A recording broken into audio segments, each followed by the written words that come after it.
21 TV եթերում իր աշխատանքն է սկսում ապրենք առողջ է, բարև ձեզ, ես Տաթևն եմ Արաքելյան։ Այսօր տաղավարում հյուրընկալել է Մուրացան համալսարանական հիվանդանոցի նյարդաբան, Երևանի պետական բժշկական համալսարանի նյարդաբանության ամբիոնի դասախոս Լիլիթ Գալստյանին։ Սակայն մինչև զրույցին անցնել ուզում եմ ասել շնորհակալություն սպասարկման համար Արփինքա Բյութիին, տեղեկացնելով, որ այն գտնվում է Իսակով 42 կոտորակ 3 հասցեում, հեռախոսահամարն է 044 31 27 38։ Բարի գալուս, շնորհակալություն, որ այստեղ եք։ Բարև ձեզ, ես էլ եմ շնորհակալ հրավերի համար։ Եթե տարիներ առաջ գլխացավերի մասին խոսելից մենք բացառապես հասկանում ենք, որ սա հատուկ է մեծահասակներին, սա մի խնդիր է, որ հատկապես շատ հոգնած մարդկանց, որոշակի խնդիրներ ունեցող մարդկանց, որոնք էլ հատկապես ասոցացվում են ավելի ավագ տարիքի մարդկանց հետ, հիմա արի ու տես, որ գլխացավերի մասին ավելի շատ խոսում են երեխաները, քան մեծահասակները։ Եվ եթե առաջին հայացքից թվում է, թե սա դասերը չանելու, տնայիններից խուսափելու, ինչ-որ տեղ գնալուց խուսափելու տարբերակ է կամ փորձ է, ցավոք պետք է նկատել, որ իսկապես տարածված խնդիր է, իսկապես գլխացավերը անհանգստացնում եւ կյանքի որակի վրա ազդում են նաեւ երեխաների դեպքում։ Խոսենք գլխացավերից, հասկանանք սրանք շատ տարածված են, թե մենք ենք սկսել ավելի շատ սրանց մասին խոսել եւ որոնք են պատճառները։ Գլխացավերը ընդհանրապես բոլոր տարիքային խմբերում տարածված են եւ գլխացավերի տարածվածությունը բավական շատ է երեխաների, ինչպես նաեւ փոքր երեխաների 1 տարեկանից սկսած մինչև դեռահասության տարիքը եւ գլխացավը ինքնին մանկական տարիքում մենք կարող ենք ասել դա համարվում է լուռ հիվանդություն, այսինքն մանկական տարիքում գլխացավի ախտանիշները տեսանելի չեն եւ որոշ դեպքերում երեխաների համար դա նույնպես կարող է պատճառ դառնալ լրացուցիչ ստրեսի եւ հիասթափությունների եւ գլխացավերը հիմնականում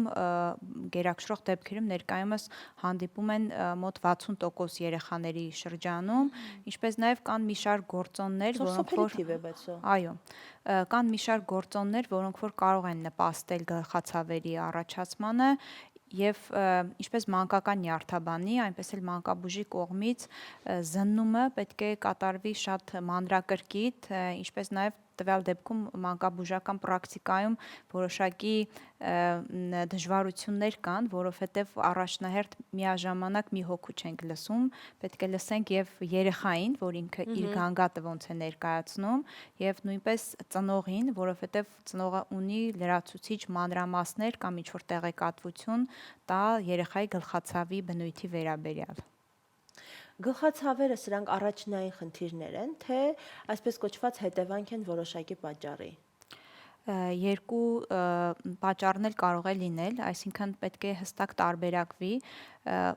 եւ փորձվի տարբերակվել, որովհետեւ գլխացավերի բուժման ամբողջ աշխարհում ներկայումս հասանելի տարբերակները օգնում են եւ օգնում է երեխաների մոտավորապես 2/3-ին եւ նորարարական կամ փորձարկումները ու բուժումները կարող ենք ասել, որ հույս են ներշնչում, որովհետեւ շատ ժամանակ, երբ որ երեխայի գլուխը ցավում է, նույնպես բուժում ենք համարում, եթե գլխացավի ունենում ենք մեղմացում, եթե նույնիսկ գլխացավը ամբողջովին չի անցնում եւ այո, մենք տարբերակում ենք առաջնային եւ երկրորդային գլխացավեր, որտեղ հստակ պետքա գլխացավի գանգատի դեպքում հստակ պետքա հասկացվի գլխացավի ինքնուրույն առաջնային գլխացավը հենց ինքը հիվանդությունն է, թե գլխացավը պայմանավորված է ինչ-որ երկրորդային պատճառով։ Մենք շատ հաճախ սիրում ենք, չէ, այս արտահայտությունն անել, կմեծանաս կանցնի, պատեհ թե անպատեհ այս արտահայտությունը օգտագործվում է ծնողների կողմից, երբեմն իսկապես կան հարցեր, որոնք կմեծանան կանցնենք, ինչպես օրինակ դիցուք երբ երեխան ընկնում է մի տեղը ցավում է, ասում ենք կմեծանաս կանցնի, հա, բայց կան դեպքեր, որ ինչքան էլ մեծանում ենք չի անցնում, մի բան էլ խնդիրը շատ ավելի է խորանում, շատ ավելի դառնում է այսպես կոչված դանակը ոսկորին հասած դեպք, հա։ Երբ պիտի մայրիկը կամ ծնողը անհանգստանա, որ գլխացավը իսկապես խնդրի մասին է խոսում, որովհետև գլխացավը կարող է օրինակ լինել, վստահ եմ այս հարցումից հետ համակարծիք կլինեք, սովորական երկար հեռախոսին նայելիս կամ գրիպոզ վիճակից, ջերմություն ունենալուց, շատ պատճառներից, հա, երբ է արդեն այն ազդակը, որ բժշկին դիմելը անհապաղ է։ այս ոնց որ կոնտեքստի պարագայում կարանք ասենք, որ կարող ենք նշել, որ գլխացավը, որ ասենք կմեծանա, կանցնի, շատ դեպքերում կարող է եւ իրենք սովորական լարվածության գլխացավ լինի երեխաների մոտ, օրինակ ստրեսից շատ հաճախ մենք երեխաները չեն հասցնում նախաճաշ անել օրինակ եւ ստրեսը, երկարատև լարվածությունը, անքնությունը եւ նախաճաշի բացակայությունը նույնպես կարող են հրահրող գործոն հանդիսանալ, որպեսզի երեխաները ունենան գլխացավ։ Եվ շատ հաճախ մենք եթե գլխացավի ախտորոշման համար պետք է մանրակրկիտ եւ հստակ ուշադրություն դարձրվի առաջնահերթ անամնեզին, այսինքն ուշադրություն է դարձվում որոշ դրույթների, որոնք որ պարտադիր են, այսինքն ինչ հաճախականությամբ է գլուխը ցավում, երեխան պետք է հստակ նշի մոտավորապես ամսվա ընթացքում քանի գլխացավ է ունենում եւ ինչ ուժգնությամբ, այսինքն թեթև, միջին եւ նաեւ պետք է նշի թե գլխի որ հատվածն է ցավում, հստակ պետք է ցույց տա եւ երեխաների ու մեծահասակների մոտ կա հստակ տարբերություն, որովհետեւ կա տարբերակ, որ օրինակ առաջնային գլխացավերի մենք տարբերակում ենք 3 տեսակ՝ լարվածության գլխացավը, միգրենը եւ կլաստերային գլխացավը եւ շատ հաճախ երբ որ գլուխը ցավում է, օրինակ մեծահասակների մոտ հարցնում են եթե գլխացավդ միակողմանի է, ուրեմն միգրեն է, եթե միակողմանի չի, ուրեմն միգրեն չի, ուղղակի լարվածություն է կամ էջաշումն է։ Այո, իսկ երեխաների մոտ դա տարբեր է, մոտավորապես 80% երեխաների մոտ միգրենը կարող է դրսևորվում է երկկողմանի, այսինքն եւ նաեւ գլխացավի տևողությունն էլ նշանակություն ունի, մեծահասակների մոտ 4-ից 72 ժամ պետք է գլուխը ցավա, որ մենք ախտորոշենք, իսկ երեխաների մոտ 2 ժամ եւ ավել, իսկ ըստ նորագույն չափորոշիչների եւ ուղեցույցների 5 եւ ավելի փոքր տարեկան երեխաների մոտ, եթե նրանք նշում են գլխացավ 30 րոպեից մինչև 1 ժամ տևողությամբ, նույնպես պետք է անհանգստացնող գործոն լինի, որ կարող է եւ երեխայի մոտ միգրեն լինի եւ որոշ դեպքերում երեխաներին պետք է ուշադրություն դարձվի նախազգուշացնող ինչ որ նշանների, եթե գլխացավից առաջ երեխան կարող է ունենալ ջուրագրգռություն, հոգնածություն, հորանջել, դեմքի գունատություն, այս դեպքում երեխան ոչ թե ինքն է գանգատը ներկայացնում, այլ ծնողին է գանգատը ներկայացվում եւ հաճախ երբ որ երեխաները բժշկի մոտ այցելելը կապում են ինչ-որ ցավոտ միջամտության ներարկումների հետ եւ եթե ծնողները գալիս են կոնսուլտացիայի, պետք է պարտադիր իրենց զգուշացվի, որ եթե երեխան ունի գլխացավ, նախքան գալ երեխային զգուշացնեն, որ այս դեպքում որևիցե միջամտություն, որևիցե ներարկում չի լինելու եւ շատ կարեւոր է, որ երեխան երբ որ այցելում է, բժիշկը իր մոտ ունենա մատիտ եւ թուղթ, հատկապես մանկական նյարդաբանը, որպեսզի երեխան իրեն զգա հարմարավետ եւ իր գանգատը կոնկրետ ներկայացնի։ Եթե երեխան իր գանգատը չի ներկայացնում, կլինիկական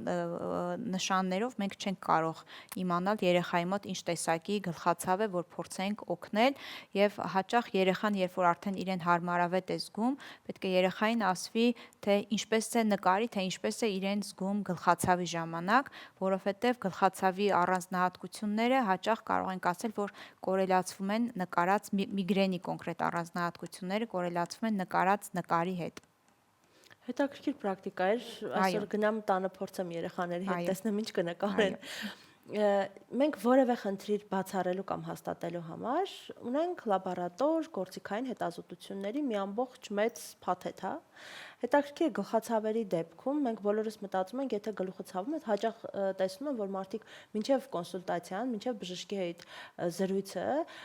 փորձում են այնտեղ նորագույն մեթոդներից օգտվել, վստահ եմ դուք էլ տեսած կլինեք, հենց գլուխը ցավում է, միանգամից վազում են MRT հետազոտության կամ ԿՏ հետազոտության։ Որտեղից պետք է սկսել, ինչ գործիքներ, ինչ լաբորատոր քննության տարբերակներ ունի մասնագետը, որ կարող է այսպես ամբողջական ախտորոշում դնել այս կամ այն խնդրի դեպքում, եթե ախտանիշը գլխացավն է։ Որոշ դեպքերում ցանկալի է, որ երեխան զննվի համապատասխան մասնագետի կողմից, հասկացվի, թե որ հետազոտությունը մանկական նյարդաբանի կողմից կամ մանկաբույժի կողմից, որ հասկացվի, որ հետազոտությունը պետք է արվի, որովհետև միգրենը, լարվածության գլխացավը հստակ մենք ախտորոշում ենք կլինիկական եւ անամնեստիկ եւ զննման հիման վրա, եւ եթե կասկածվում է ինչ որ մի լրացուցիչ երկրորդային գլխացավի գլխացավի հիմքում ընկած է ինչ-որ երկրորդային հիվանդությունը, տվյալ դեպքում այո կատարվում է լրացուցիչ հետազոտություններ, գլխուեղի MRT, գլխուեղի ԿՏ, ինչպես նաև պետք է ուշադրություն դարձրվի, օրինակ, եթե երեխան գլխացավի ընթացքում ունենում է սրտխառնոց, փսխում, պետք է երեխային հարցրվի տեսողության մի մասի բացակայություն կամ ծակծկոցներ, թմրածություն, ինչպես նաև նշենք, որ որոշ լրացուցիչ ուղեկցող հիվանդությունները, օրինակ մարմնի քաշի ավելնորդ ինդեքսը երբեմն կարող է հրահրող գործոն լինել, երեխաներ, որոնք որ ունեն խրոնիկ հիվանդություն, էպիլեպսիայով երեխաները ավելի հակում ունեն գլխացավերի, ինչպես նաև պետք է հստակեցվի որոշ դեղորայքների օգտագործումը եւ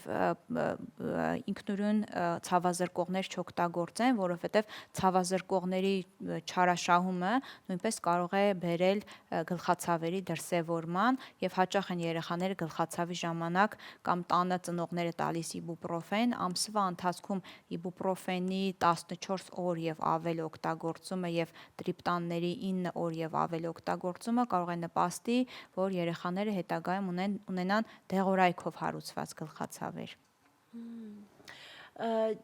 Կարծում եմ այս հաղորդման ու հանդիպման ամենակարևոր հարցն եմ ձեզ տալու, խոսենք բուժման մասին, կան լուծումներ թե ոչ, որովհետև հաճախ լսում ենք, չէ, մարդը կարծես թե հարմարվում է իր գլխացավի հետ եւ նույնիսկ երբեմն ասում են՝ դե ես գլխացավ ունեմ, համարելով դատավճիռ, որ իրենք ամբողջ կյանքում պիտի ապրեն այդ գլխացավի հետ մեկտեղ։ Ունենք տարբերակներ, որ կարող ենք ասել, որ հնարավոր է ապրել առանց գլխացավի կամ կյանքն առանց գլխացավի։ Որոշ դեպքերում միգրենի ժամանակ միգրենով գլխացավով երեխաները միգրենի ներկայումս դասակարգում են սուր միգրեն եւ խրոնիկ միգրեն, այսինքն նույնպես ըստ անամնեզի որոշվում է, օրինակ եթե մի ամսվա ընթացքում երեխան ունի մոտավորապես 5 եւ ավել գրո, դա արդեն դասակարգվում է որպես կարող է լինել խրոնիկ միգրեն եւ շատ հաճախ ամբողջովին գլխացավի վերացում կարող է եւ մենք չունենանք, եւ ինչպես նշեցինք գլխացավի որոշ տեսակների ժամանակ, օրինակ որովայնային միգրենի ժամանակ, դեռահասության շրջանում, երբ որ երեխաները որովայնի ցավ են ունենում, որովայնային միգրենը գերակշռող դեպքերում կամ ցիկլիկ փսխումների համախտանիշը, որ երեխաները կարող են հաճախ ունենալ կրկնվող փսխումներ, մենք կարող ենք ասել, որ ժամանակ է պետք, որ դեռահասությունից հետո կարող է անցնել եւ բուժման ընտրությունը կախված է թե գլխացավը ինչ հաճախականությամբ է դրսևորվում եւ տվյալ դեպքում բուժման ընտրությունը շատ չի ներկա ժամանակահատվածում եւ երբեմն անհրաժեշտություն է լինում նաեւ ծնողներին բացատրվում է որ պետք է լինի դեղորայքային կոմբինացիա եւ հիմա նաեւ կան սպրեյներ, այսինքն քթի մեջ որ փչումներ են անում, որովհետեւ նաեւ խնդիր կա որ երեխաներին երբ որ դեղ ենք նշանակում, դա էլ է խնդիր որ երեխաները դեղը չեն կարողանում խմել եւ այս դեպքում փչելու սպրեյները ռեալ օգնություն են եւ կան մի շարք նաեւ չափորոշիչներ, օրինակ ծնողները կարող են գալ, որ ասեն, որ որոշ սննդային հավելումներ կամ իրանք կարող են նշանակել իրենց երեխաներին, որպեսզի գլխացավերը ավելի մեղմանան, բայց սննդային հավելումների լրացուցիչ օգտագործումը որպես չափորոշիչ բուժման մեջ ներկայումս ընդունելի տարբերակ չի համարվում, սակայն կան եթե որևէ սադրիչ գործոններ, որ երեխաները նշում են, կարող են նշել ինչ-որ հոտերից կամ շոկոլադից կամ պանրից, ինչ-որ տեսակից, որոնք որ կարող է սադրիչ գործոն հանդիսանա գլխացավի համար, իհարկե դա տվյալ սննդամթերքը մենք բացառում ենք։ Ես կարծում եմ նաև բացառման մեջ պիտի նշենք հեռախոսների, գadgetների, հեռուստացույցների այդքան շատ մեծ կիրառությունը, որտեղ ամեն դեպքում այդ լարվածություն, երբ որ խոսում ենք լարվածության հետ կապված գլխացավերը, ուղիղ նաև կապ ունեն այս նշածս, հա, տեխնոլոգիական հնարքների հետ։ Այո, պետք է ուղղակի սահմանափակում անենք, որովհետև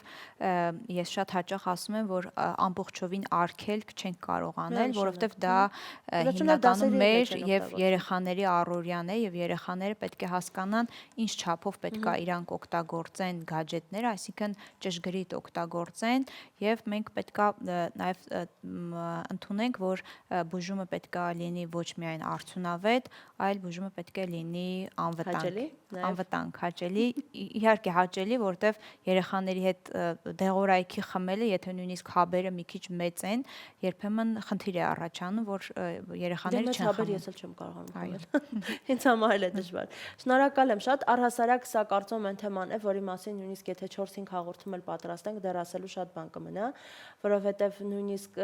առաջին հայացքից իրար հետ որևէ կապ չունեցող, հա, օրգան համակարգերի խնդիրները կարող են գլխացավով արտահայտվել, որ երբեք չես էլ մտածի, որ կարող է հենց առաջնային պատճառը այստեղ թաքնված լինի։ Ուստի բոլոր դեպքերում պետք է հենց ծայրահեղության մեջ չընկնենք, հա, կամ ընդհանրապես չգնալ բժշկի, ոչինչ, լարված եմ անունը դնելու, համբերել, խմել